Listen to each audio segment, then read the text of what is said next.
Come on. Welcome. Google. Welcome to 50 Shades of Maintenance. Phil, is it bad that I'm already halfway through my drink and we haven't started yet? No, what's bad is I don't have anything to drink. That's bad. Okay, I'm Tanya O'Rourke, coming from the smoldering New Orleans. We actually had a climate break this week. We actually got into the 80s instead of the 90s, so it hasn't been as hot as usual. But I am Tanya O'Rourke. I had VSG almost 4 years ago, and I am in maintenance. Phil, you're clicking away. Sorry, it's playing in my ear, and I was trying to find it to shut it off. There we go. I got it. Whatever she said. Fuck this thing. We're stressed out. The control freaks are stressed out. I don't need this in my private life. I have plenty to keep me busy and other things. Oh my God. So I read something that Google was disconnecting YouTube and Google Plus because it turned out to be a bad idea, which is what we all said from the very beginning. Well, in their unhooking of it all, they realized that, there's no way to broadcast now. So you have to hook up your Google Plus page manually back to your YouTube page. Problem is that there's no clear way to do this. So we've been looking for 30 minutes on how to do it and figure it out. And then even after we did it, it wouldn't let us launch the live thing. We had to start all over again. I had to Google the instructions on how to do it because they didn't put the instructions on the actual page where it would be useful to use. Just saying. Okay, Kirk is coming. He just got home from work, so he's going to pop in just a few minutes as soon as he gets booted up and ready to go. So I need a second to gather my thoughts. I did look. I have a sticky note with some notes on it. So nice. That I almost lost in the midst of the confusion of trying to get Google to work. So I have a few things to talk about. We got a few questions tonight too. But I'm trying to, I'm like frazzled. So I'm trying to think where I want to start. You know where I think I'll start? I'll start with something really good. Something like really good. Last weekend I went to Nashville and I went and visited Lacey. I saw this. Lacey's not in the community anymore. So I won't promote her channel because in fact I think she may have taken down her videos. But of course her the Naked Truth, shows are all still up. But I finally got to have some alone time with my original girl crush. So, and we're even more in love now than we've ever been. So nice. I don't know if people realize, but I have had a serious girl crush on Lacey. I think I can remember when it started. Let me go back in my memory. It started in November of 2013 because it was around the time that I had my tummy tuck.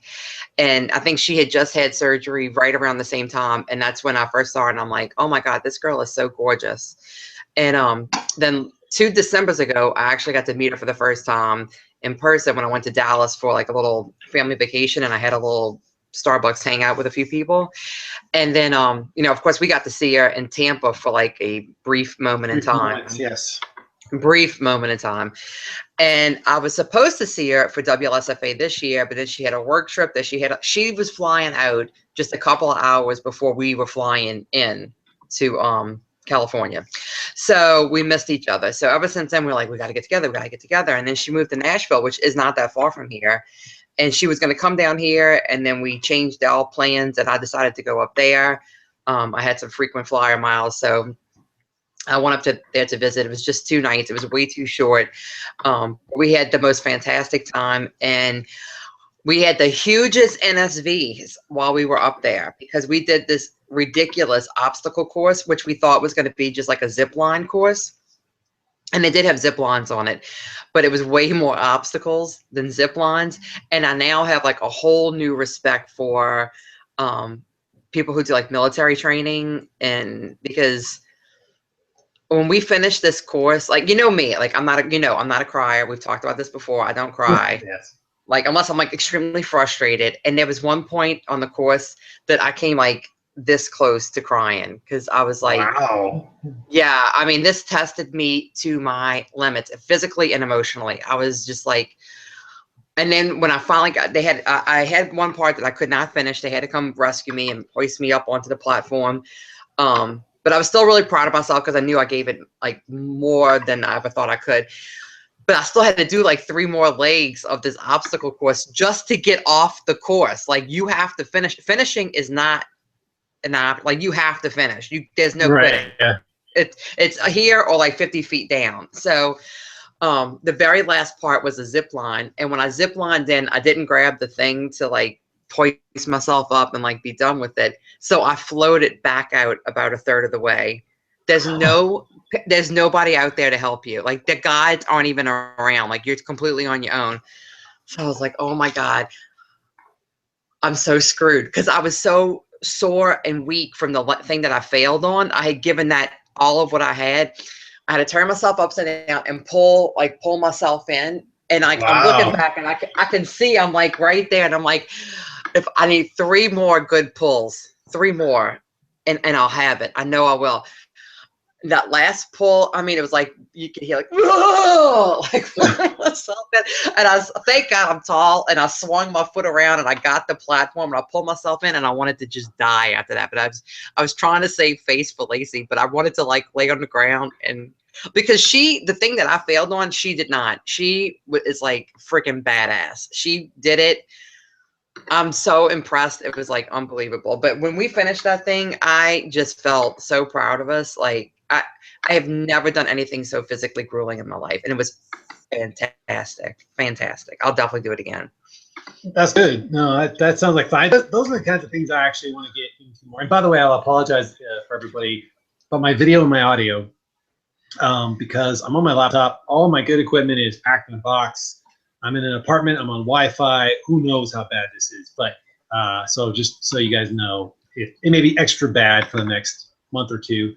Hopefully by end of October, I'll be all settled. But we'll go from there. We'll see what happens. But yeah, that's the kind of stuff I want to do more of. I mean, obviously,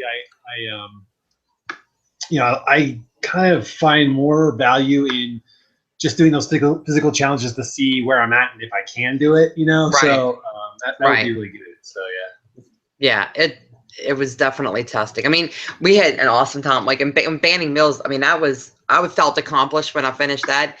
Because I mean, God, we walked like unbelievable. We climbed like you wouldn't believe. But this was more like upper body stuff, and I just don't have very much upper body strength. There was a lot of balance. I'm telling you, I was so sore that on Sunday night, just bathing, just washing yourself, I was like, oh, just to touch my muscles hurt. Like, oh God, thank God I'm not super dirty. Oh, it was horrible. It was awesomely horrible. It was awesomely horrible. So yeah, but so and of course we went out and we had drinks, and that was, of course that's always fun too. So we had a great time. Yeah, there was some alleged fun stuff that happened at night. I don't know anything about it. No, that's really nothing to talk about. No, I really wasn't. I was just stirring a thought. No, it was cool.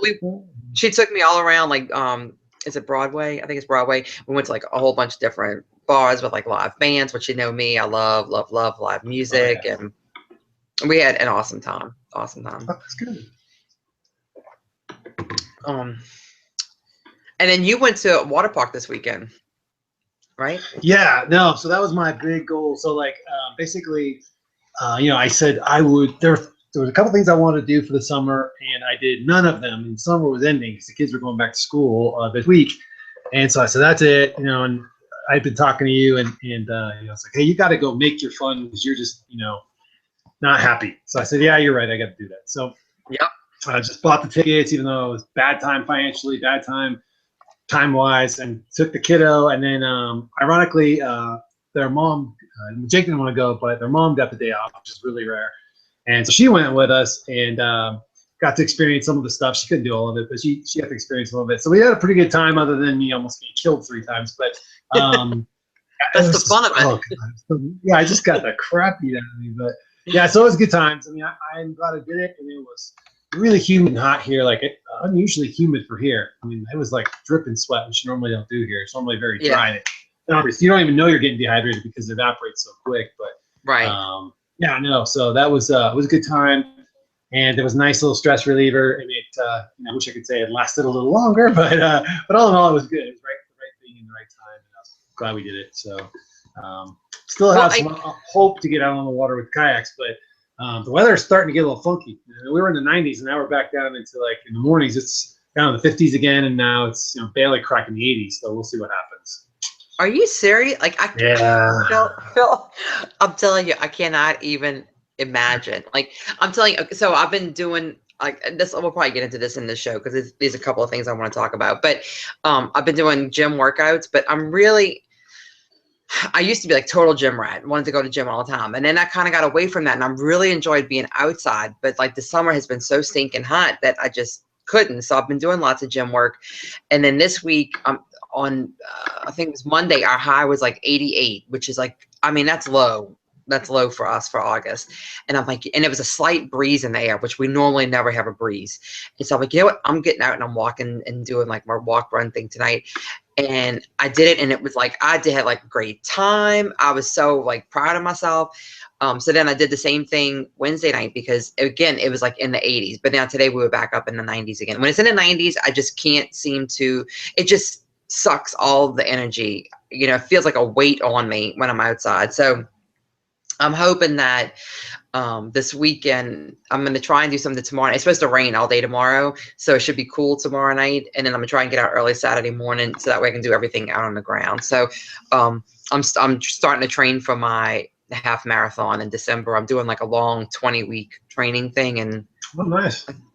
I think it's week 3, so it's still in the easy time. So. Yeah, I think we're moving back up into the high 80s starting tomorrow and Saturday. So that'll be good pool weather. Now that I have access to a pool, I'm not complaining too much about that. Right. We're supposed to do we have like a military, I don't know what you want to call it, but like they call it MilNet. It's just basically a bunch of groups. We have a bunch of groups at work where people get together after work and they kind of have these social kind of clubs, if you will. To kind of promote awareness of different groups, military, gay and lesbian, whatever it is, Right. And military group is sponsoring like a boot camp tomorrow, and I thought, oh, that'd be cool. I'd like to go test myself against the actual boot camp measurements. But then I looked at what they're actually doing, and it has nothing to do with the real actual military obstacles or anything. So I'm not going to do it tomorrow, and I'm kind of glad because it's going to be 88 in the afternoon. That's a little bit too hot here, especially with the way the humidity's been lately. It's been just rough. I don't know why it's so bad.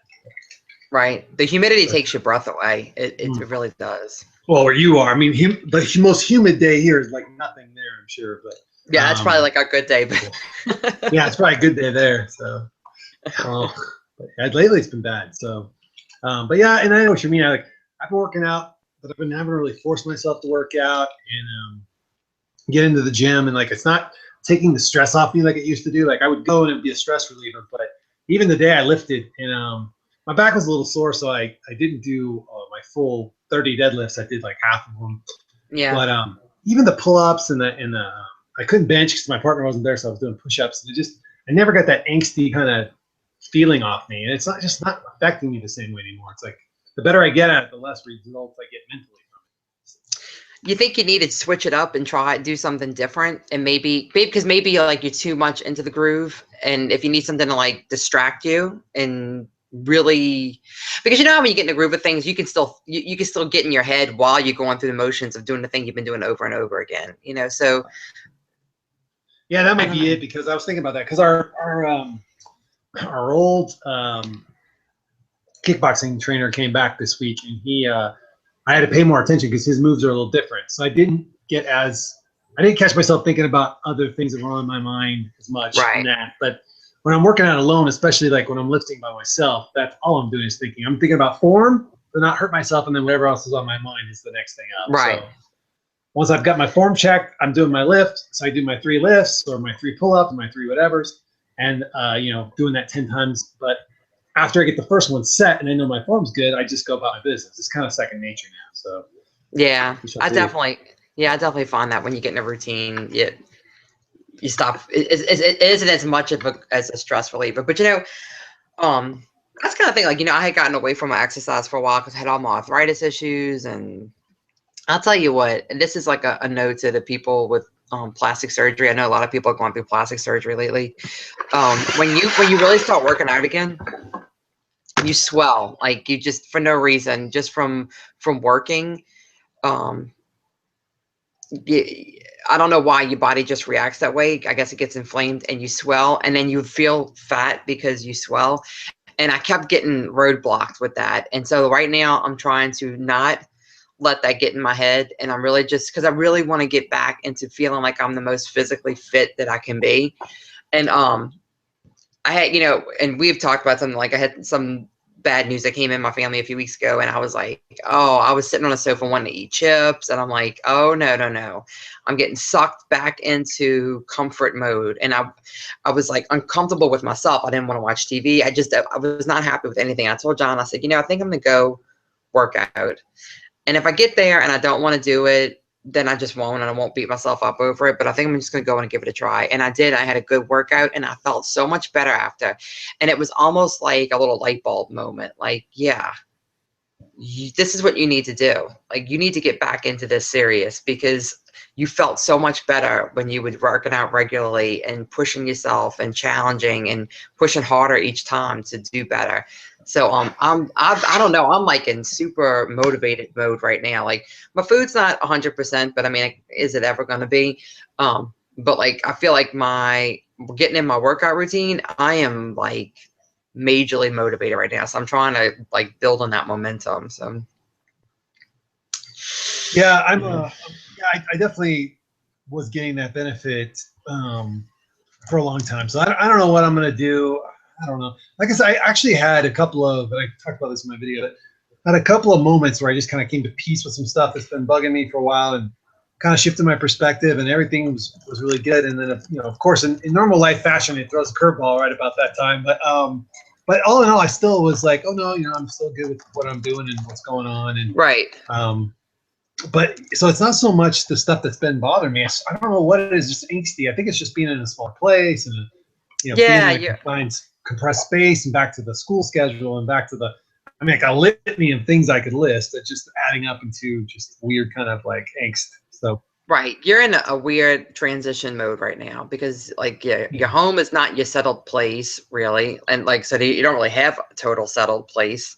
So there's no place to really just unwind and let it all go. I think that's part of it, There's no like relaxation mode place. There's no place for me to get away. It's like I'm in the bedroom right now, but I don't have. There's enough room in here for a queen and 2 nightstands, and there's like 2 feet between the end of this bed and that closet back there, which I should have closed. But so there's no place to just get away and like do the stuff I usually do. Like even when I come home and just sit in my office and pay bills, or read something online, or read the news or something, it was just a space to kind of get away for a couple minutes. I get home, I'm pretty much in the thick of it. It's just, pretty much even when I get home, the kids are already home, and then Allison will roll in about 30, 40 minutes later. I might be paying bills at the kitchen table. One of us is cooking, or it's just something's going on in every little square inch of this place. It's like there's no just open space. So yeah, it's been weird. Yeah, it's you almost need the gym to be able to get away to get your own alone time. Yeah, and that's something at work. I've gone from 4 projects down to 2, which 2 is a normal load, but I've been running at 4 for so long. I feel like I have free time now. So it's like, okay, I'm done with everything I got to do today. Go to the gym and then just sit here for 3 hours and hope nothing blows up, which is kind of my job, fight fires as they happen. Right. Make sure I get the people on the job, make sure they're doing what they're supposed to be doing and get it taken care of. But so right now it's been quiet, thank God. So I kind of like, okay, if I'm not going to work, I want to get out of here. But what do I want to go do? Just sit in this little tiny place. So, I don't know. Well, I got to get out by the pool more. That kind of goes to like what we had talked about the other day about like when I said when I went through like my really bad stage where I was just like so confused and my crazy stage. Like one of my big things was like asking myself, what makes me happy? What would make me happy? And I was like, I don't know. Like, I don't know what makes me happy. At the time, I felt like that. And I remember that being really scary, because it's like, shit, if I don't know what makes me happy, who can make me happy? Nobody, So I had to do a lot of soul searching and thinking about, what are the things that when I'm doing them make me the happiest, and let me try and figure those out and then actually go do them. And that takes time. And I kind of feel like that's where you are right now, is that like figuring out what things just make you happy, like taking anything else out of the mix, work, family, whatever, just you. And then once you figure that out, then making the time to go do those particular things. And I feel like once you start doing that, like it's like a fake it till you make it kind of situation where you string happy moments together to create happiness. You know what I mean? No, I do. I So really do. Yeah. Because I think, and we've been talking about this, but my focus has been, okay, the next thing, like sell the house. Like, and I actually, that was a defense mechanism. It's like, just focus on the next thing. If you think on the whole thing, you're going to get overwhelmed. You're going to just give up and let things just slide back to the way they were, which is how you got here. So, right. whether that be eating habits or life situations or relationships or whatever. So I've had to be very conscious to just focus on the next thing and not let all of the minutia in the background kind of eating away at me take focus off that. But I think once I got to this phase where I'm like, now I got to wait again. I got to wait for them to literally build a house. Like I can't make that go any faster. There's nothing I can do. Right. It is what it is. Yeah. It is what it is. Yeah. The only thing I got excited today because the loan guy sent me an email. He's like, "Oh, I need all these documents to kind of start moving the loan forward." I had him within an hour because it was like, okay, I can do something. Like he's like, that is the fastest I've ever seen anybody turn around that many documents. Like, I'm all digitized and ready to go. Like I could do so. I have control over this part of the process. Yes. I put him in my Dropbox. I got Dropbox on his machine. He's like, oh my God, I can't wait to tell my son I have Dropbox. I like walked him through the whole thing. That's funny. Yeah. So yeah, it's been crazy. I mean, it's been a kind of an uneventful summer. I mean, because of the moving and because of the selling the house and all the chuffa that will make sense, I'm sure, in some point to everybody. But yeah, it's just kind of it's been crazy. So yeah, it's gonna all settle down soon. Yeah, it's got to. So. It'll change. I don't. You always are gonna have challenges and issues in life. I get that. So right. Whatever. When it'll shift, but it'll be a good thing. It'll be a forward momentum either way. So yeah. Right, and that's why you have to create those little happy moments right now in between phase. Before, like we talked about, don't wait till we get to that. I'm not going to be happy until I get there. No. You got to have little bits of happiness along the way. You don't have to wait. Right. Don't delay happiness. There's no need to postpone that. So. I'm gonna see. Like, I'm gonna look at my notes because I took notes. I don't forget anything. Questions too while you're doing it. Only Jim is commenting. He was commenting. He was teasing us when we were having technical difficulties, and I was trying. As well, he should. I know. I have a note here. I must have had a moment where my note is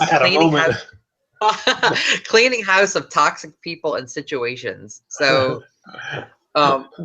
yeah, I think I know we all kind of talk about that, but I must have had something hit me that at the moment. I don't remember what it was, but like getting rid of toxic people in your life that maybe don't contribute to the happiness, or not even people, but like situations, And I think when I was thinking about that, I was thinking just like in general for all people that it's okay to let certain things go. Like if you have a crappy boss and you have a shitty job and like find a way to create your happiness with maybe a new job or whether it's relationship or friendship or whatever. And I think that's what I was thinking. Like if you can find a way to cut out the toxic people in the situations, or at least minimize them, because I mean you can't cut them out completely. Sometimes you just can't. But if you can minimize it and not add to it, then that helps to maximize the happiness too. So yeah, this other one has to do with like dietary stuff, so I'll save that for after. I just did something to my screen. Why not? Why should it go smooth after this? Right. That's funny that the whole toxic thing and I was talking to somebody else about it wasn't necessarily about a toxic thing, but just like, you make choices and sometimes they don't pan out the way you hope they're going to. You just make the best choice you can in the moment, and all the indicators are pointing in the right direction, and you do that, and sometimes it ends badly, or sometimes it doesn't end the way you want. As long as you learn from it, that's still a win. You know what I mean? As long as you take something away from that, I think it's a plus. So, Right. Kirk. I'm here. Yeah. Kirk, I can't see you because I did something to my. Oh wait, I think I get it back. Oh, I got back. Okay, I'm on John's computer and I don't know all his ins and outs on his. Okay, you don't need to know about that. Kirk, how are you? Stressed? Are you stressed? Because we're a little stressed too. So. Were you? Are you guys calmed down now, or you're good? Yeah, I think my adrenaline's kind of like come down to a manageable level now. So yeah, 2 type A people past the 20 minutes past the deadline, so that amps up quick. I was already going into panic mode 30 minutes before we were supposed to start. So like 15 minutes past start time. Yeah. I can't even be stressed out about it at this point because it's so funny. Like all the things that could possibly, well, not all the things, but I mean, traffic was horrible, and the first thing to do, walk in the door and find dog poop all over your floor. And you're like, of course.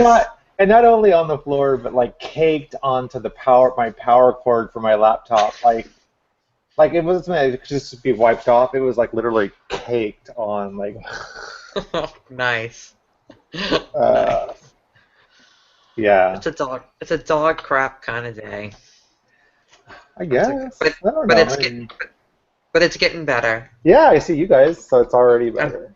That's right. Oh wait, watch for it. Oh.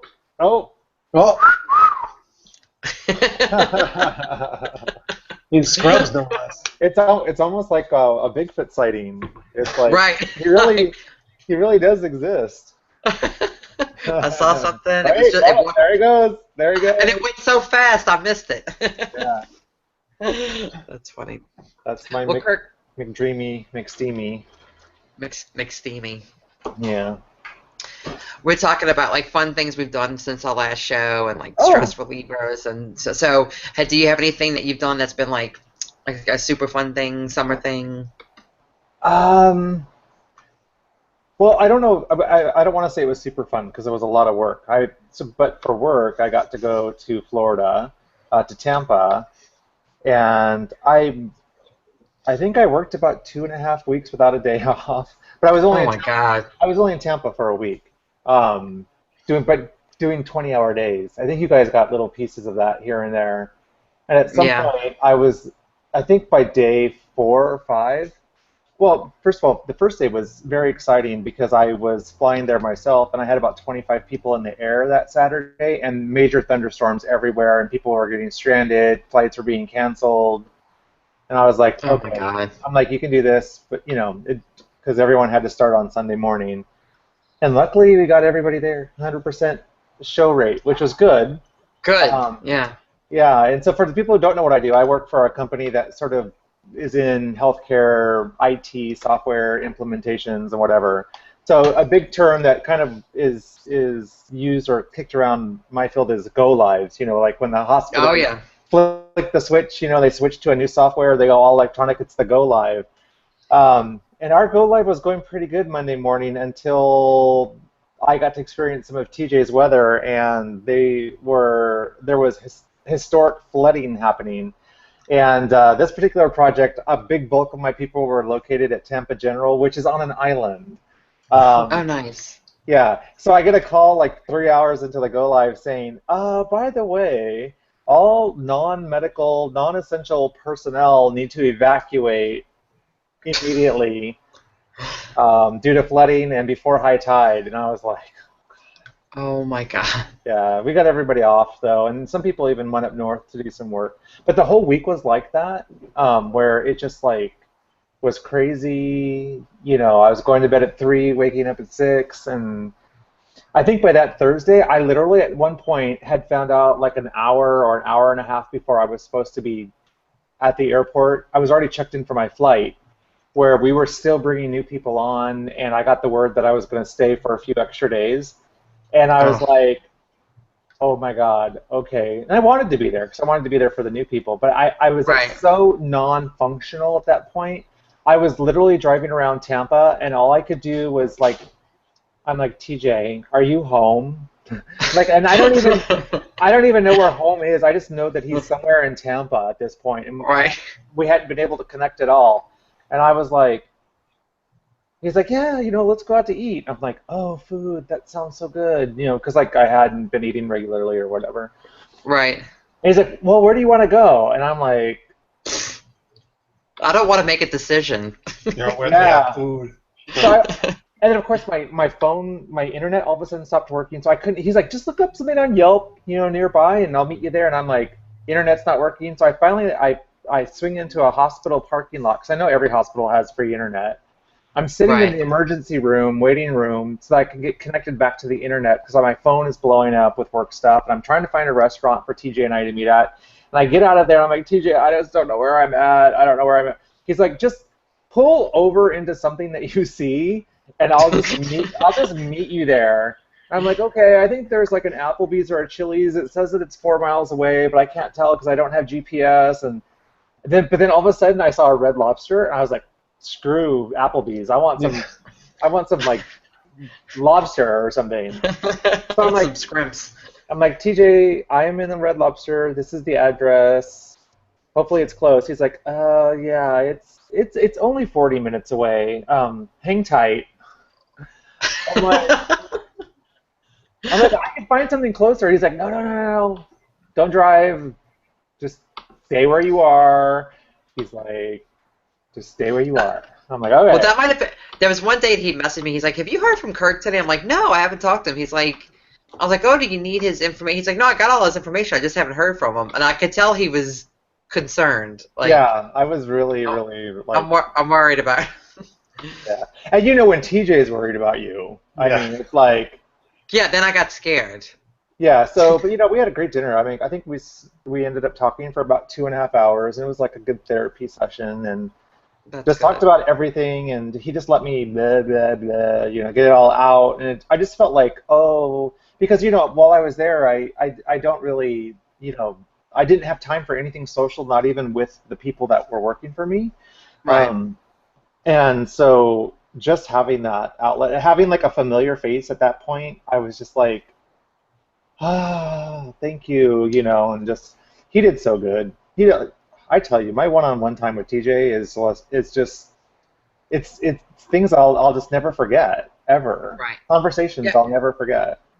Yeah, people don't realize how good he is one-on-one. Like he's not the public TJ. He's he's sweet. Yeah. So I would say I was going to say second to Eric coming home, which is the highlight of the summer, of course. I'd say my time spent with TJ was my fun thing so far this summer. Well, let me ask you this: relating it to like the weight loss and maintenance and all that.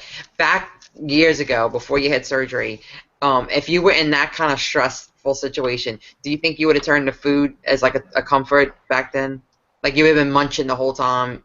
Yeah, that's what I think too. For me yeah, too. I mean, and I mean, in full disclosure, I did in sort of, kind of, in a way I did, but because of my sleeve, I wasn't able to go crazy. But like, my eating was just shit. I mean, there were times where I would look up at the clock and I'm doing data entry because my phone would finally stop ringing and text would stop happening around midnight. And so between midnight and 3 is where I could get caught up on all of my paperwork or electronic stuff or prepare for the next day. And then I would be talking to Eric because it would only be like midnight or 10 o'clock back here at his time. And I'm like, the only thing open now is fast food. So I was literally like, I was eating a good breakfast every day, and that's something I wouldn't have done before. I would have just had Diet Cokes or something. But I did make a point to have at the hotel, they had a complimentary breakfast. So I made sure every morning I had eggs and whatever the meat was. So one day it was sausage, one day it was bacon, whatever. But then I would go from like 8 o'clock in the morning until 10 o'clock, midnight, without eating anything in between. And then it was just shitty fast food. And this was like 4 or 5 days in a row. That's not good because when I've worked on like software implementation things too, and we have to go live and all that, and we've always had people bring food in, but it's you like. In fact, when I was doing my pre-op diet was when we were working on a software upgrade, Yeah. and they were bringing in like Po' Boys and chocolate chip cookies, and I was drinking my shakes and like drooling over everybody else's. I mean, I remember my pre-op was difficult because they bring in the shit food. Yeah. Yeah, they don't bring in salad. No, I was sitting in rooms constantly every day, like where I was coming in and out of the command center, and they were loading them up with like ribs and macaroni and cheese, and there was like candy, like big baskets of like full-size candy bars, and like, just all kinds of stuff. The last thing I wanted to do at that point was eat, though. Right, because you're so nervous. Yeah, I was so busy, and I was like I was doing energy drinks. I was slamming energy drinks. I was gonna say I've probably been living on coffee, just coffee alone. Yeah, yeah. But yeah, I mean the old me would have had big, like a huge binge. So to give you a comparison, pre-weight loss surgery, my Taco Bell drive-through would have been at least 10 things. It would have been like a 10-pack of like 5 burritos and 5 tacos. The value pack. The value pack, right? it would have been 10 items easily, and I would have eaten them all that night for dinner. So in contrast to what I actually had in now post weight loss surgery, one small bean and cheese burrito, and I had got some chips with some of the cheese sauce on the side was fine for me. I found that I went to the grocery store at the very beginning, and I did buy 1 big bag of popcorn, and that lasted like a day. Like I did go through that like really, really fast. Right. I had cravings for candy, which is really weird. So I had. You're not usually a candy eater. I don't eat candy, no. So I had to get some things at the drugstore, and I was like, oh, well, let me just get a few things, because I was just thinking energy, sugar, it was just crap. So I had like a Snickers over the course of that trip, which I hardly ever eat candy. I had a Reese's, and I had a Kit Kat. So I guess 3 candy bars over a 7-day period isn't horrible, but that's out of the norm for me. Right, yeah. Yeah. And it was a completely dry trip. I don't drink on business trips or anything work-related, so I had to deal and cope with all of that. Completely sober. So a little bit of sugar isn't horrible. It isn't horrible. Yeah. So that was good. It's funny here. I was stressing out too, and I had cooked a bunch of food, and so I had it available, but I was eating quantities far beyond what I needed. Like, it was like stupid. Like, instead of eating one of something, I would eat 2 of them or try to eat 2 of them, and then I'd get that painful, just pressure, and just walk around. And I do it like 3 or 4 times a week. Yeah. And I'm like, what am I doing? I was eating for taste. I was eating for that taste and comfort. Yeah, it was just stupid. Yeah. And so then I went to flip the opposite direction to go, okay, I got to stop that. So when we went to the water park, I took like 2 Quest bars and water. That was it. I'm yogurt in the morning. I took my Quest bars with me thinking, we're just at the water park. It's no big deal. Yeah, that was a bad idea. I crashed so hard because you don't realize that you're hiking upstairs all day long. You don't think about it. You're hiking uphill the whole time. You're going back and forth from the center of the park to the different areas of the park. And I figured out if you hike that long, if you just went on a hiking trip for 5 hours, which I'm sure we hiked more than that. You walked miles. It's like 2,500 calories just walking. Yeah. It has nothing to do with the stairs. I'm like, oh my God, that's crazy. So I was so jealous though. I saw your video. I saw that one video. I know. I'm like, I love water slides. That is a little $50 camera. I got this little $50 camera. They're normally about $100, and they're for kids, believe it or not. But it shoots full 1080p video. It has its own waterproof case that comes with it. All these mounts, all this stuff. It's called a Navi. It's a little red thing, so it looks like a little red GoPro. It's nowhere near as high quality as a GoPro, but that thing's been bulletproof. I've paid for that thing several times over. All my ski trips, my water park trip, kayaking, all that stuff. So highly recommend it for anybody who's looking for a camera to take on the go that they don't worry about breaking. For breaks, you're only out $50. You're not out $400. Yeah. Cool. Nice. I love water slides, but I have like a what do you call it? Like not a flashback, but I'll think of it. But the last time I went on a really good water slide, this is like a WLS problem. When I came down, I landed on my tailbone, and I actually cut, or like I was bleeding from, like it cut the skin. Like that's how bad my tailbone is right against the skin. So now it's like I have like a traumatic thing. Like if when I want to go down a water slide so bad, but I am so ready to brace myself to not have my tailbone hit. Like I am not gonna land on my ass. I'll land on my hips, on my feet, but I am not gonna land flat on my butt anymore. And I never would have had that problem before because I had plenty of cushion to stop that before. You know, it's funny. The last time I went to that water park, I weighed my highest, and I went with my son, and I'm going to go on everything because I don't want him to like not have that experience and blah blah blah blah. But I was well over the weight rating for a lot of those slides, and it was. I would almost get to the bottom and keep going to the pool that's supposed to slow you down and stop you. I would get all the way to the end, before I stopped. It was really close. And this time it's much different, so different. Yeah. That's awesome. Risking my life before, so. Yeah. Oh my gosh. No, yeah, but I'm loving what your pictures, Tanya. I love your vacation pictures with Andrea and the kids at the beach. I just was like, I was saying earlier that like I kind of like am like in a motivated mode right now. Like I'm super motivated, and I think it spawned out of that trip because. Even though I wasn't like in my most fit condition, like I was super happy to walk around every day in my bathing suit, and we walked up and down the beach and played with the kids. We played in the pool. William and I played football, which John couldn't come on the trip with us because he couldn't get off of work. So I knew I had to kind of step up into that dad role where you throw the football, and usually I'm in the mom role where I hang on the side of the pool and sip my cocktail, which I did that too. But I knew I couldn't just do that, so I had pumped myself up knowing that. And so I was like, I feel like, I even though I'm not in the best physical shape that I've ever been in, I'm not horrible, and I don't want to get worse.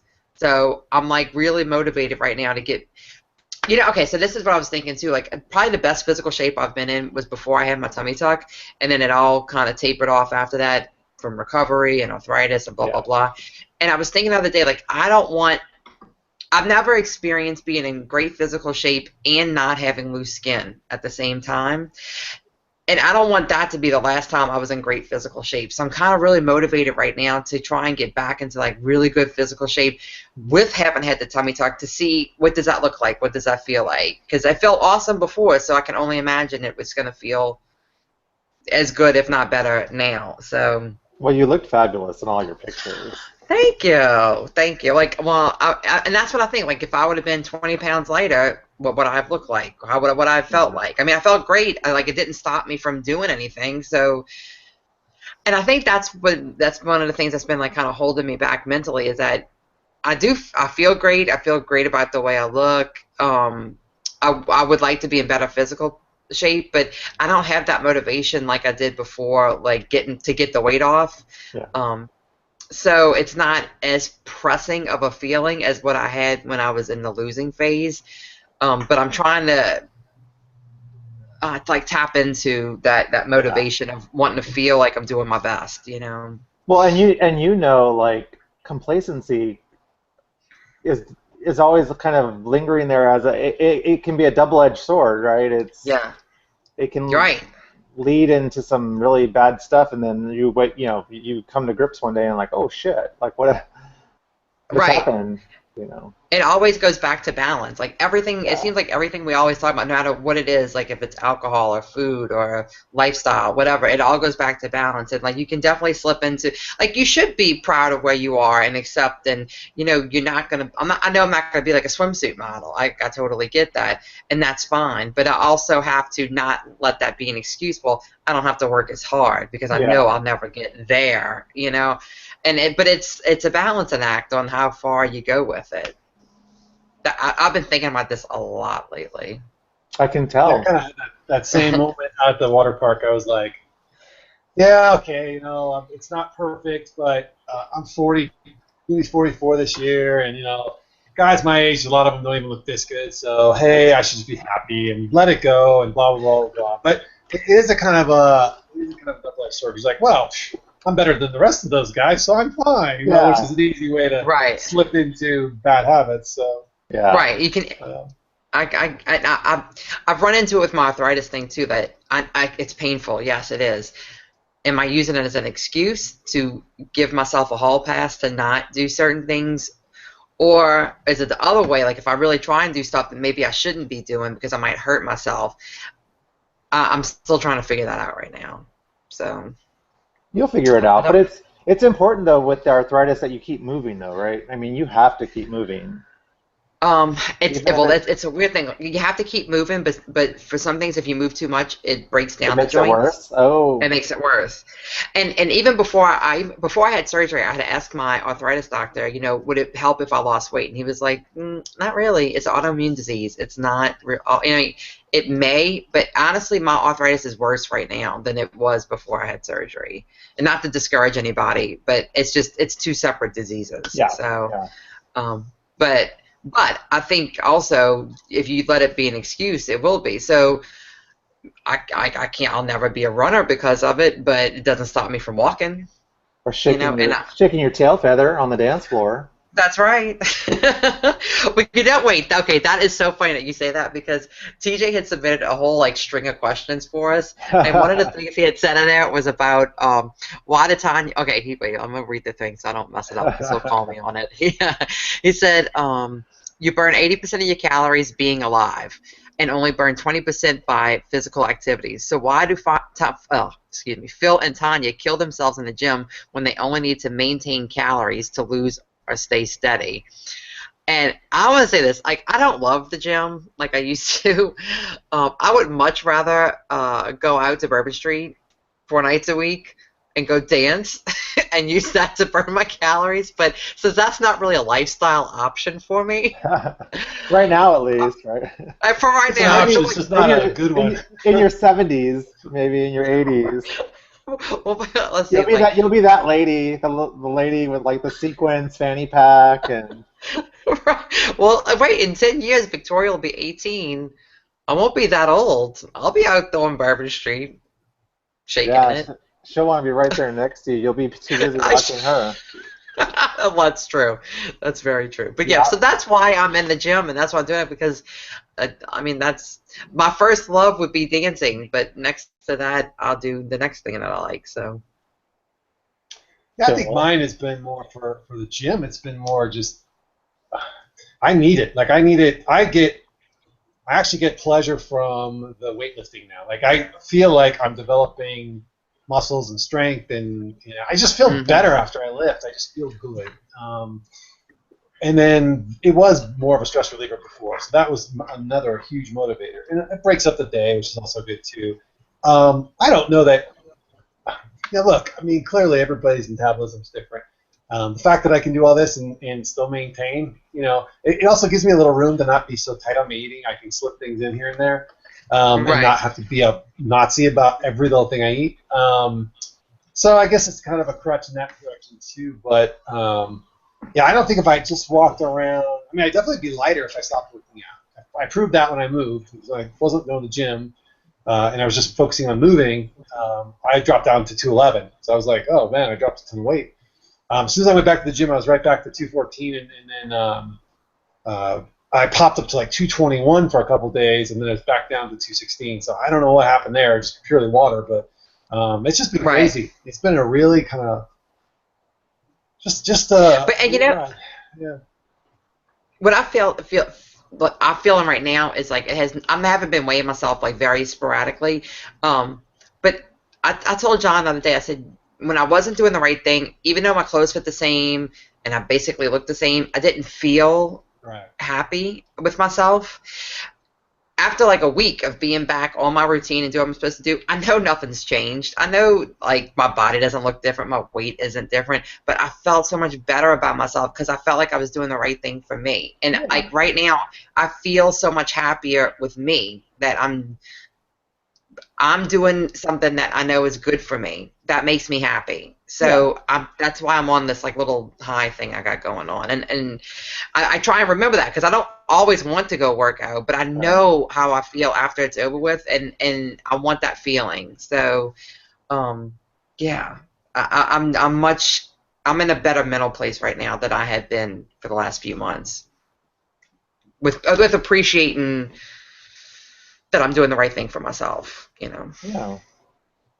think it's just weird coming to a place where, and I know it's just all water and it's the muscles all fatigued and swollen and stuff, but like, being able to like look at your body and be happy with what you see, like, oh my God, look at my shoulders, look at my chest right now. Like, I know this is going to fade in an hour, but I just got done doing all that weightlifting and look at that, it's amazing. I wish it was like that all the time. And you like have that little high for a little bit too. It's like, oh my God, look at that, that's awesome.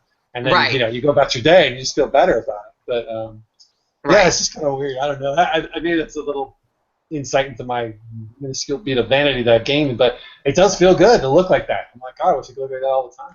So. Oh yeah, for sure. Speaking of that, I haven't told anybody yet. Well, maybe I told you, Tanya. I'm not sure. I did call my surgeon's office about a consult for plastics just to see. I don't think I'm going to do it, but I just said I want to get a consult to see what it would cost and what they would do. So I do have an appointment on September 25th or 6th to go in and have them draw on me or whatever they do. Yeah, well, they just know how that goes.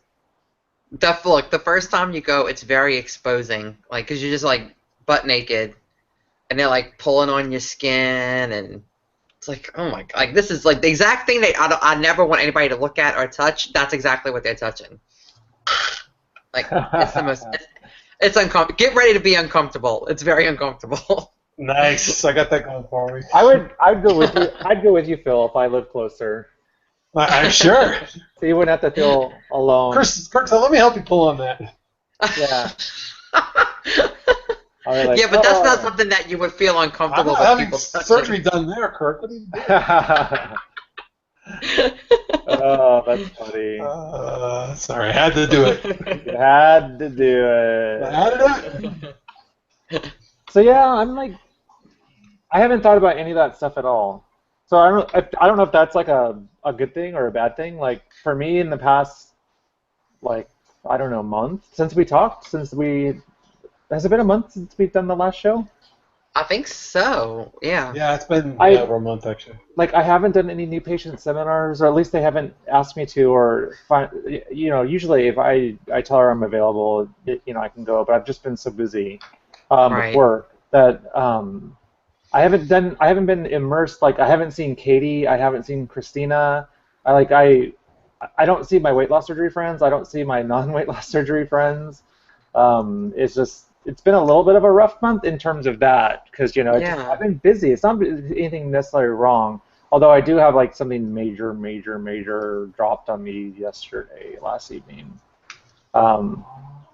I'll talk about it in a minute. It's not really weight loss surgery related, but I think people can relate to it. You guys want to hear about it at all, or no? Yeah. Yeah. Of course. Of course. course. You can't do that and go, no, I'm not going to talk about it. No, I know, but it's I don't want to make a big deal out of it, but at the same time, I don't want it to be like I don't want to marginalize it. But so you guys have probably heard me tell stories about my dad. My dad's a bit of a character, and he's actually not that old. I mean, my mom, I think they were 20 and 21 when they had me, and I'm the first son out of two. So we're a pretty tight-knit, small family. My mom passed away years ago, and so my dad and I have had some great times. I mean, he spends New Year's Eve with me and all of my friends, and we've done Carol Burnett together. And we've got to say everything we wanted to say to each other, and we've got to do a lot of really good things. And his health has always been, he's always been pretty healthy. But then later on, more recently, there were some iffy things going on with his liver and stuff, and then they were talking about liver transplant, and oh, wow. Which is real serious. And then he called me last evening actually. I went to go see a play, Pippin, in Seattle, and he just, I don't know, maybe 2 weeks ago had done one of these things where he sort of like, I went in for my routine, exams, for my liver stuff, and I don't know, one of the blood things came back kind of irregular. I might have cancer. All right, bye. Oh, Jesus. Yeah, that was the message, and I was like, oh, wow. So I talked to him, and I got more details, and it's like, okay, wait and see. But yesterday he kind of got the confirmation that it is cancer, and that he's no longer eligible for a liver transplant because of that. So. Wow, yeah, that's a big bomb. That sucks. Yeah. So now it's like wait and see what's the next step, like test or Yeah, so like just trying to get him focused on like next steps because he's just kind of like, oh well, guess I'm just gonna die, and oh well, nothing you can do about it, and I'm just like, well, that doesn't mean you can just say that and then not let me try to be part of the solution, or whatever. So I don't right. know. So today, during the day, I took some time out of my day and just said I'm gonna call him, and just see how he's doing today and try to get some more information out of him because it's just like that's like just such a huge bomb to drop on somebody and then not give any details. So Right. I'm not a medical person, but my brother is. My brother is a master's level nurse, and he's more on. He's also got his MBA, but he's more of a healthcare executive now. But he's still his foundation is in critical care. So I defer to him to sort of help me sort out like what my dad is saying, what parts of him are just being overly dramatic for attention, and which parts is he completely minimalizing so nobody cares. And I asked my dad last night, I'm like, so what did Chris say? Does Chris know about this? He's like, yeah. I'm like, what did he say? He's like, you want to know exactly what he said? I'm like, yeah, tell me what he said. Yeah. He's like, this is what he said. Yep, yep, yeah, yep, yeah. Sounds about right. Like, okay.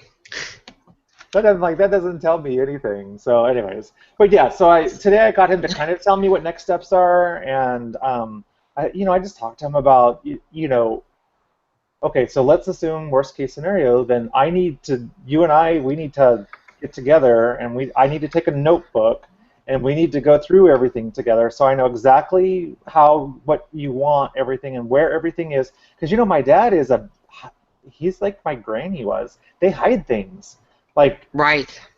there's things that are buried. There are things that are. In fact, Phil, I'm gonna have to ask Phil for some advice because I have quite the things that I'm gonna need to store or secure someday. No problem.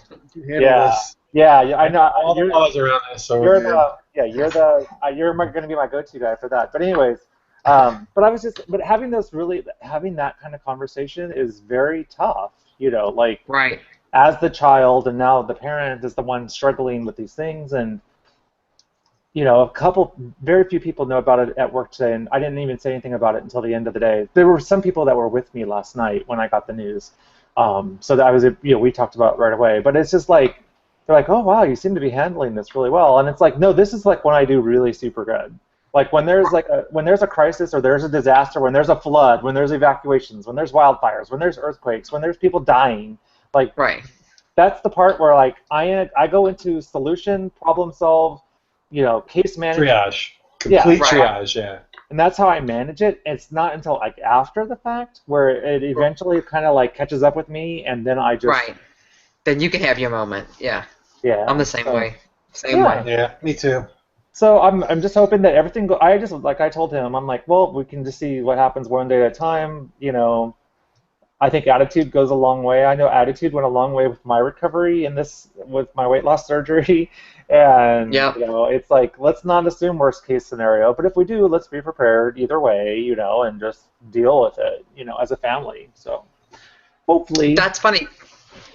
Phil and I were just talking about that this weekend. Remember, Phil, I said that a thing about like life is like 20% what happens to you and 80% how you react to it. That's very true. Yeah, we think about that. And I really think that's true. If you think, oh, it's horrible, it's going to be horrible. Yeah. But if you think, I think we can get through this, I think we can make a plan and it's going to be okay, then it's going to be as okay as it can be, Yeah, and even if it's not okay, it just is what it is, and then just Right. do the best you can. And for me, it's like I'm not going to get caught up in the whole, poor me, poor him, whatever. It's like people deal with sucky things every single day with much worse things, and who don't have the types of resources available that we have, and Right. so it's not going to be a woe is me moment, but certainly it just kind of adds to the. You guys know, I mean, everybody. Yeah. Anyone who's followed me through my weight loss surgery journey and maintenance knows that I have some real peaks and valleys in terms of, like when things are good, things are really good, and sometimes when things are bad, things are really bad, and it's Right. very few people, if any, that I really let see the real bad, because I just don't even want to think about the real bad. I mean, I do think about it, but I just can't let it Well, I do. know sometimes for me, I get to the point where it's like I don't want to talk about it. I don't want to hear myself talk about it. Yeah. I don't think anybody else wants to hear me talk about it. I just need to be alone and Yeah. not talk about it. Yeah. I mean, I I like to feel. verbalize and discuss things and try and get work through them, but there's a point at which even I am sick of hearing me be Yeah. Hmm. upset about stuff. Yeah. Like, and then I think, well, if I'm sick of me hearing about this, Yes. there's no Exactly. way people must have been sick of me for months now because I don't, so I don't talk about it. I just stopped talking about it. Yeah, And but that's my perception, whether that's true or not, that's just because of my perception. And I just kind of shut down and I don't talk about it. well, 'cause Right. I catch myself, and I feel like somebody reached out to me. Oh, it was VSG Christopher, and said, "Oh my gosh, where have you been? You know, you're never online, or you're not as connected to the community." And I said, "Well, I've actually been kind of a Debbie Downer lately, and I just really don't feel like I want to subject anybody to that. But that doesn't mean I'm not looking at Facebook and seeing what everybody's doing and commenting or Right. liking, that kind of thing. But like, yeah, it's like I don't want to be a downer, especially like there's some like really people in really in the excitement of being newly what's the word I'm looking for? Having just had surgery recently, and Sleeved or yeah, whatever. Yeah. people, and then people who've been Coached. people that we've learned now or that we've met like in the past year at some of the events are now hitting their goals, and it's all very exciting. And Yeah. I haven't seen any scandals or divorces lately, so I'm a little disappointed in that. But um, When's the last meet and greet? oh yeah, Well, yeah, wait, when's OH? May? Was Stay it May? I don't tuned. No, the next one's in October, so stay tuned. October. Oh, October will Jesus. be a hot month. We're sequestering ourselves on an island, so it doesn't matter. We'll be all right. That's right. I'm working on my paddling skills. yeah. Do y'all want to do questions? Yes. Because we Yeah. okay. Because we can finish TJ's question, and then we have other questions I got on. I think I got some on my page. Okay, so TJ's first question was, do you eat until you are full or until you are not hungry? That's first question. So, Phil, do you want to take that? Do you eat till you're full or until you're not hungry? Lately, I eat till I feel miserable. No, actually, I've been really good about it lately. But I have having a couple bad weeks of eating till I'm full, meaning new full is just uncomfortable. So that's not Right. fun. I mean, it's not much, but it's a difference between a hot dog on a bun and a hot dog and a half on a bun. That's not fun. So I don't need a hot dog and a half. I don't need two hot dogs. I don't need two Aussie sausage rolls. I only need one, and then I need to be done. And I'll be fine. I'll be full. I'll be satisfied. So I know I'm just eating for the sake of eating after Right. that point. So I've been going back to kind of quote unquote measuring my food or portion controlling my food. So that's my answer, I guess. Kirk? It's a little bit of both. Like my routine, my Monday through Friday is I don't eat till I'm full or because I'm hungry. I eat because that's the same thing I eat every single day, and I've eaten every single day for like the past 2 years or whatever. So it's like Right. I eat because that's what I eat. It's like it's the Greek yogurt and a banana and some Yeah.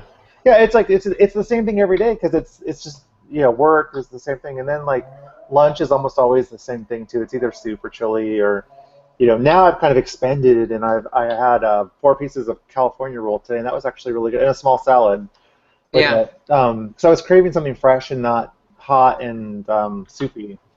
Right. But then, like when I'm eating outside of like those kind of normal regimented things, I'm not really eating out of hunger. I definitely eat beyond the point of feeling full, and then I feel miserable. Yeah. Like, but I still eat more frequently, so I still eat 2 or 3 times in the evening. Like after 5 o'clock, I have first dinner, Yeah. second dinner, and then usually some type of quote unquote dessert, which is usually another Greek yogurt. But for me, like a meal is a P3, like those P3 packets. Right. For me, like I call that a meal. So like Right. I'll have like a real dinner, like whatever Eric's having, I'll have some of that first. Then later I'll have a P3, and then before I go to bed, it's like a Greek yogurt. Sometimes though, it's a drumstick. It's a pastry drumstick. When Eric's See, I talking, do that. I do that for lunch. I have like a first lunch and a second lunch and maybe a third lunch, but I'm talking like a bag of perky jerky, Yeah. some ham or turkey rolled up with some cheese.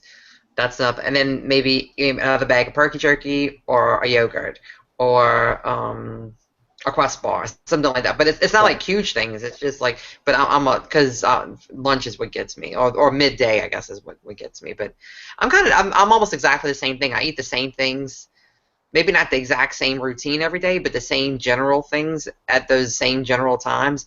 But I think what gets me is when we go out to eat and it's something that's particularly good, and I'm not used to portioning out what I would normally portion out at home. Oh yeah. And it's just sitting on the plate.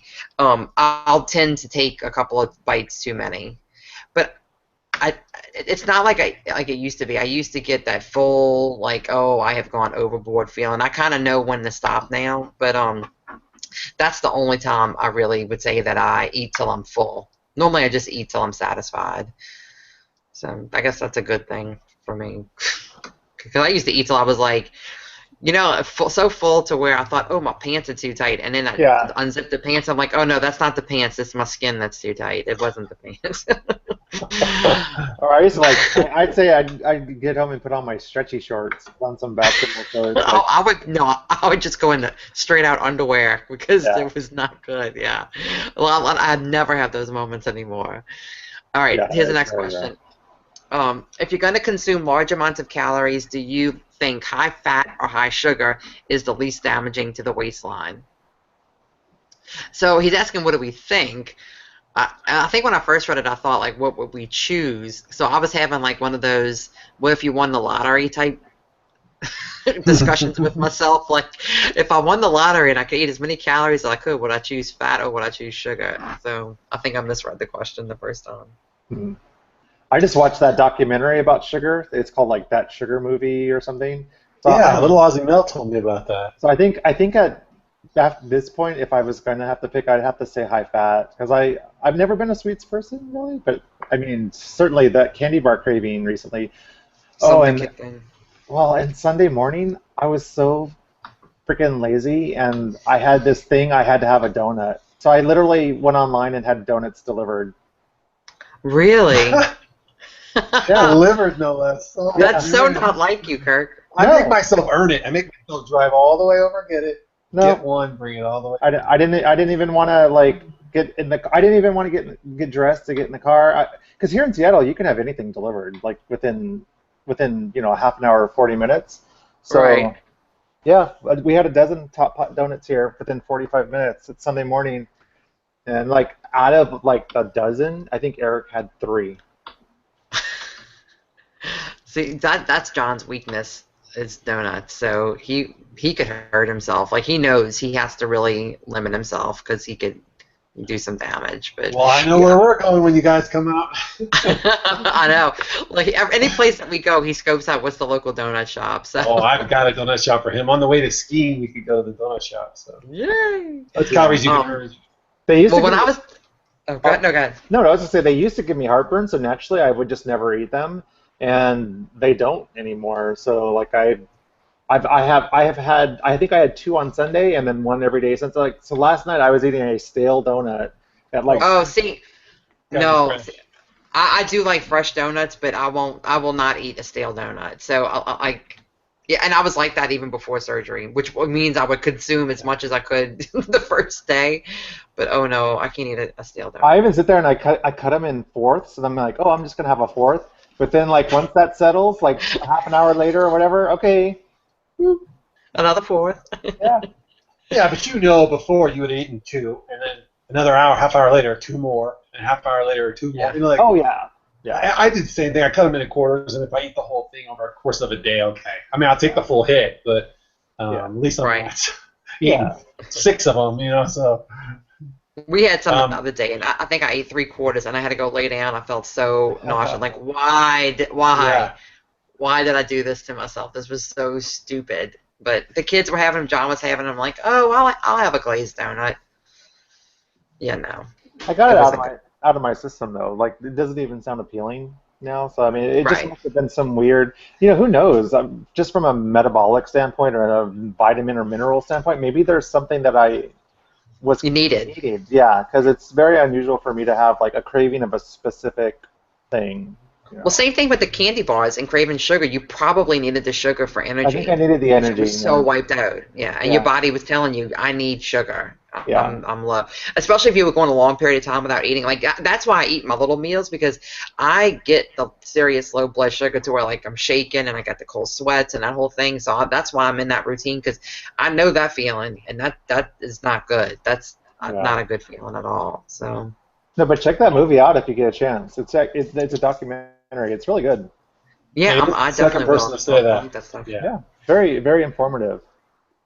Yeah, fat for me would be better. I think they'd be the least damaging. I'm very much in the camp of, for me, sugar, which is pure carbohydrate, is bad for me. I mean, that'd be the most damaging for me all the way around. It would set me on a path of more sugars, more carbs, more damage to my waist. So my body just doesn't process carbs well. I just pack them right on as fat. So yeah. Well, I thought if I was planning to have a high calorie day, I would plan on doing high fats, because like I would probably do like steak with like a butter sauce and like shrimp with butter sauce. But when I'm in a trigger mode, where I'm in like a stress comfort eating mode, I'm gonna go for sugar. That's just. Well, you go for all carbs, right? So, but that being said, I will say that the water park's a perfect example where I needed carbs. Like if I go skiing or I go do something like that, I will get a donut on the way to go skiing, because I know I'm going to need every ounce of that carbohydrate to function for the whole day. And I'll burn it off. I'm not worried about it. But again, when I didn't do it, I crashed out hard. So by the time we got to dinner, I was craving carbs hardcore. It was brutal. Right. So, yeah. And I mean, I think fat does less damage than sugar for me. I've never worried about fat since I started this whole thing. I've cooked with real butter, and use real cream cheese. I don't skimp on any. I use all the real stuff. I figure I don't eat enough of it to really make that big of a difference anyway, and I don't think it ever really has. I think when my weight fluctuates, it's because of sugar, not fat. So. And that's the thing that this movie was talking about, is a lot of these, don't even think about not sugar things, but just regular food that's marketed as low fat. Well, the way they still make it taste good is by hiding all the sugar in it. Like things that you wouldn't even think have sugar in it have tons of sugar. So, even just doing a low fat, you're still consuming lots of sugar, and it's very interesting. I liked it. It was a good show. I'll have to go look that up for sure. Yeah. I love shows like that. It's on Netflix or Hulu, or maybe it was maybe I paid for it on Apple. I watched it on the plane. Yeah. Let's see. I'm going through our questions that were on my channel. Of course, we have like 300 silly questions, or fun questions, I should say. Like, Sarah Waffle would like us to take some time to talk about how awesome she is. She absolutely is very awesome. I love seeing her updates and her posts. Well, I told her, I said that we may have to make a September series out of that. I don't know if we can cover that in one show. So. That's right. What color lightsaber would each of you have? That's from Gastric Tiger. I'm going to have to say black and gold for me, for the Saints. So if I could do a multicolored lightsaber. You can do whatever you want. That's right. I'm the queen bee. Right. Jim Haney wants to know, how about low carb alcohol options? Inquiring newbies want to know. And I know we've probably talked about this in a past show, but if we have something new, my first go-to drink was vodka with light cranberry. It's the least. To me, that was the least calorie and carb hit. So I don't know if y'all have anything. Well, sugar-free Jello and vodka. Yeah, I've done that. And Malibu and Diet.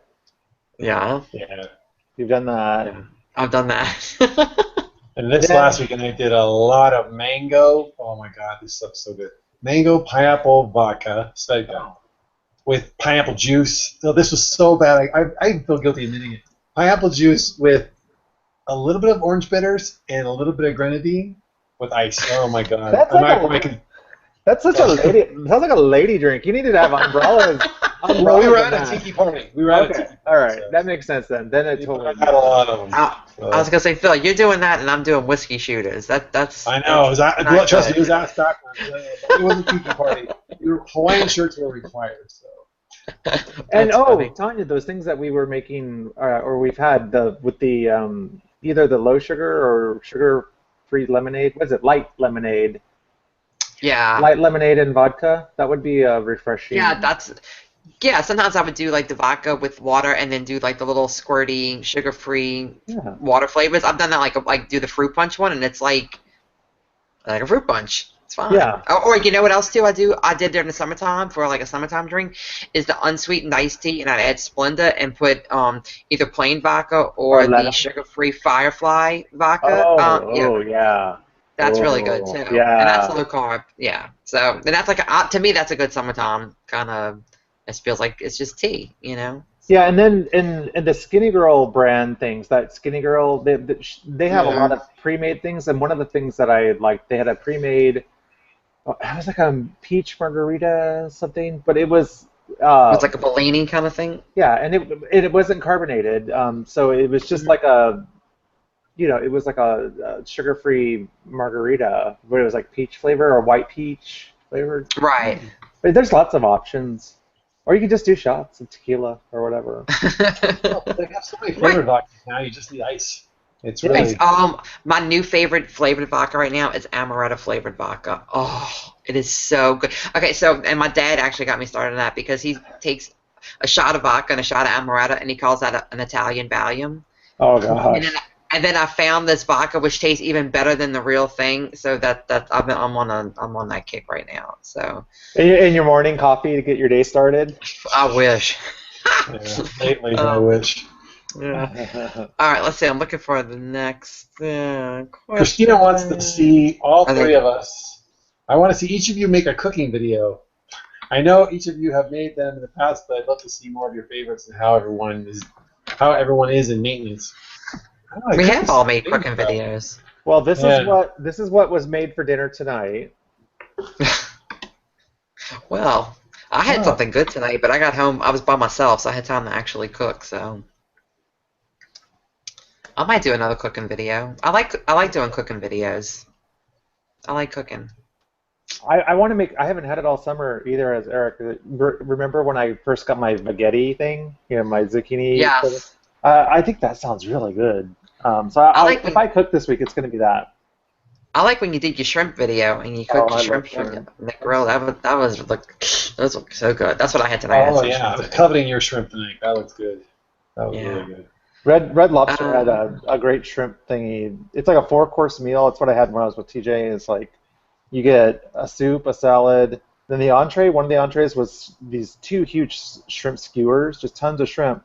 And it comes with rice, pilaf, and a vegetable, but I just asked them to double the broccoli, double the vegetable or broccoli, and then just butter. Oh, and then it even came with dessert. So I would take a piece of cheesecake, and that was what would be my third meal for that night. Because I figured, well, cheesecake, it's out of all the things, it's cream cheese, it's got some protein in it. Yeah. Pick your poison. That's my rule. Right. I picked the cheesecake because the hot fudge sundae brownie ice cream thing would have melted by that time. That's what I used to get back in the day. Oh my goodness. Let's see. I'm looking because I know. Oh wait, I had posted. No, it's not there. I had questions on something else, but I can't find where those questions are. Oh. Well, I'll tell you what, Phil. This week you sent me that article about 5-year. Results. Well, I posted that in the Sassy Sleevers group as like just hey, we need to stay aware, right? That this is a life change and it's a tool because Kirk, I don't know if you saw this article, but it basically said like the 5-year results as compared to 2-year results, of course, were not as fantastic, and benefits dropped off after 5 years. But I said in the group that that means that we need to really make this tool part of that first honeymoon phase, building a life change. Oh, I kicked the hornet's nest really?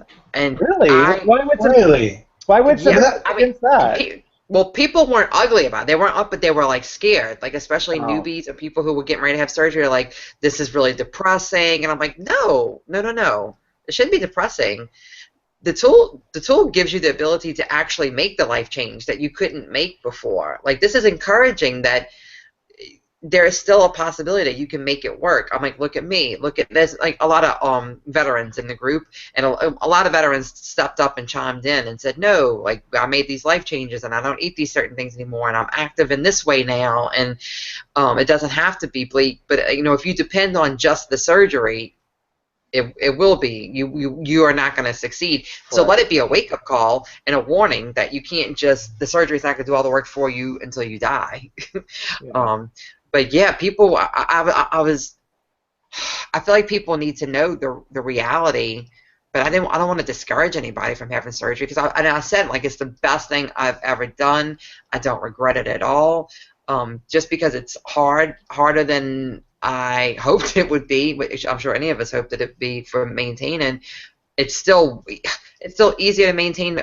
I couldn't even get down to the weight that I am right now before, much less maintain it for 3 years. So I got nothing to complain about. So, but yeah, I think I freaked people out when I posted that. Like, oh God. Well, it freaked me out when I read it. I just said, okay, well, shit. I mean, I'm only a year past when I had surgery, so that means I got to be really diligent and keep doing this and keep doing this and keep doing this. I can't ever. This is just my reality now. That's the way it is, you know. And you know, a lot of the vets that chimed in, they all said the same thing. Like, yeah, it's not a miracle. Like, you do have to work it. You do have to make good food choices, and it kind of like reaffirmed. Yeah, if you're just getting older as a normal life person, that you have to step it up because your metabolism slows down, your body chemistry changes. I mean, you know, you got to work harder at it. That's normal. Yeah. So, but I was like, oh my God. So, you know, we should probably post that article on the 50 Shades page, because it was a really excellent article. It was very, very good. It was very good. It was very scientific, and I mean, it was a small study. It wasn't a huge amount of people that were in the study, but I think I would agree with the results that they came up with. I think if they used, you know, I think it was, oh gosh, I hate to even say this. I think it was like 60 patients. For some reason, that's sticking out in my head. So it was a very small group of patients. But I think if they did 500 patients, they'd get very similar results from what they got. I mean, because we see the community, you know, so we kind of see a bigger picture. Post it on the page, because I'll read it. Yeah, we will. We will. Maybe tomorrow morning. Yeah, we'll have to dig it up. I'm so tired. Well, right now. Do it tonight. No. Kids are back to school this week, and I'm just right now. I'm like, Kirk, you know, if you said, Tanya, I need that article. You know, if you said I need that article tonight, I'd be like stressing out. Like, I got to get that. Kirk wants to read that tonight, and he's 2 hours behind me. He probably has time to read it. I need to get that out tonight. All right, I had a question on my own page. Somebody who's not quite a year out, and she said that you know how we get into the habit of, like, we're eating the same foods over and over and over again, and it's just part of your routine. And she said she's getting to the point where she's bored with her food choices. How do you keep from derailing yourself when you get bored with your food choices? I'll say for me, I went through a whole phase when I got bored with my food choices where I take real recipes and try and make them high protein, low carb recipes, like by modifying, and I did like little projects doing that, playing with stuff. And it made it more exciting for me. And like, some things were good, some things weren't as good, but some things were surprisingly good with the way I modified it, to where that's when I would do a cooking video, or I'd post it on Facebook. You know, like, oh, this actually worked out really well. So that's what I did. I just started, but I like cooking, so it was easy for me to start experimenting with different things. Yeah. I don't know. Go ahead, Kirk. Sorry. Well, I just was gonna say I think went through a very long phase post-op where I was just bored with food, period. Like, just nothing sounded great. Like, nothing sounded bad. So I did a lot of work at making food not boring and not exciting. Like, just taking those sort of emotional kind of connotations with it, but you know, I did like find things that I really liked, you know, and I did cooking videos and found a few things that I was like, oh, this is really useful to somebody, would be useful or easy or convenient, And I did what you just said. Like, I would experiment. I would just start throwing fresh stuff together, and Right. how it turned out this time. And I guess that made it not boring.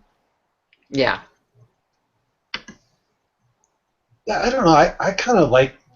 I don't get bored with the same stuff. I literally buy the same. Like to Kirk's point, like on Monday through Friday, it's yogurt in the morning with a scoop of Big Train in it. You know, perky jerky at 10, lunch around 12, whatever it is. Some kind of protein. Normally, it's either chicken with a little pesto, or it's one Italian sausage, or it's a little bit of beef, or some ground beef left over from some tacos or something. And then I have my protein shake or my Quest bar after my workout at like 2:33, and then I come home and eat a small portion of whatever's for dinner. Whether it's sometimes it's thin crust pizza, sometimes it's chicken, sometimes it's tortellinis. I mean, which I have a little bit of problem still with pastas and stuff, but I try and just keep that meal small, and then if I'm really hungry later on, or if I'm really craving something later on, I'll have another protein shake at night, just because for some reason that really fills me up. So that's it. And I'll do that, but then Saturday, Sunday, depends on where I am, what I'm doing, what time I get up. Sometimes I eat very little for the day. Sometimes I eat more than I should for the day. So. Yeah, I'm the same way. Sometimes I'll go and I'll realize it's almost noon and I haven't eaten anything. I've just had coffee. And I'm like, oh, I've just been so busy on a Saturday or Sunday morning. But then sometimes I get up on a Saturday, Sunday, I'm like, oh, I'd really love eggs and bacon. And I mean, nothing horrible, but like I just crave breakfasty food that I can't have during the week because I don't have time. But yeah, the weekends are always kind of odd for me. I'm either eating a lot or hardly anything. So. I don't think I have. Yeah, it was a very good question. I don't think I have any other questions that I can find. A little bird told me that, Tanya, that you sent a cooking video out yesterday. So apparently you had one recently sent out. So. Well, I don't know if I would call that a cooking video. It was a video, and it did involve food. I had posted a thing on my regular Facebook about you know how like the cans of biscuits, like when you open them up, like no matter how prepared you are, it always scares the shit out of you. Okay, and our Aussie friend, little Aussie Mel, she said, I don't even know what the hell you're talking about. Like, I don't know what that is. And I'm like, oh, my God. So I told her back when I posted that, I said, I will do a video to show you what I'm talking about. So yesterday I had fixed, I can't remember what I cooked for dinner. I was like, oh, the oven's hot. I'm going to do crescent rolls for the kids. The kids love crescent rolls. So I said, oh, John, grab my phone. This is a perfect example of these cans popping open. So I did the video. And it just so happened, I hadn't talked to Mel in a long time, and she messaged me, and I said, oh, my God, I just made a video for you. And she's like, really? Like, why? And she said, yeah, that scared the shit out of me. I'm like, it scared the shit out of me when I was making a freaking video to show you that it scares the shit out of you. That's so true, too. Some lady, so I guess some lady was driving home. I don't know if this is true or not, but I've read this story at one point, but I could see where it could happen. She's driving home, and one of those things popped in the back seat, and the dough flew, hit her in the back of the head. And so she grabbed it, and she felt soft material, and she thought she'd been shot in the head, and her brain was coming out. Oh, my God. That's hilarious. The cops roll up. What's wrong, man? I've been shot. My brains are coming out. Freaking dope. It's dope. I don't know if it's true. That's a funny story. You can Snopes that, and it'd be fake. That's funny. No, darling, it's a biscuit coming out the back of your head. Yeah. Oh my goodness. All right. I'm just looking to see if we had anything else. Did we get any comments? Because I had gotten a message early on that nobody was able to comment in the. Yeah, I got one or two, but if they're not, it's looking funny. I'm not happy right now with Google. So it's being special. That's it. All right. Well, we haven't talked about when we're going to start back for our regular season, so we stay tuned for that because we probably need to have a little meeting about when we're going to do that. So. Yeah, that's going to be interesting. I know when we should do it, but I'm like, I don't want to do it until I'm done with all this crap. But we'll talk. Well, we know we could do just another. We could extend it through like true summer, and do one September show, and then come back in October. That's true, and then we'll just be getting back from our October event, so we'll have plenty to talk about. That's for sure. Right. Exactly. So maybe we So do it maybe- after that week. I Maybe don't know, like we'll mid talk. October. That sounds good though. Yeah. Yeah. Well, we're brainstorming. We're throwing out an idea. So we'll see. So maybe we'll be back once in September, but just watch the page and we'll post an update and let you know. Yeah. All right. Unless something extremely exciting and juicy comes up between now and then, we have to just get on here. And... Right. Like unless like we have Careful like what another. you wish for. Unless I go visit somebody else again. We have on to the- hear. on the- We on have the to hear. fly. We have to hear about Phil's plastic surgery consult. Oh, That's true. That'll be actually after our September show too. So In yeah, maybe we'll do something. Graphic detail. Graphic detail with the lights turned down low. I'll put the music on in the background. Yeah. Nobody wants to see that. Trust me. It's like happy, happy, happy, happy, happy, sad. Happy, happy. That's funny. All right, guys. Well, All I right. guess we are ready to sign out. It's only been Okay. 2 hours, so Oh, we're it's- good. No, well, an not hour and a really. half because we started Yeah. late. Yeah. Perfect. That's right. All right. All right. We'll have more energy next month too. We'll be all settled in for. All right, guys. Well, thanks for tuning in. Until next time, remember, don't define yourself. Wait a minute. No, not that. Don't define your world in black and white because there's so much hiding amongst the gray.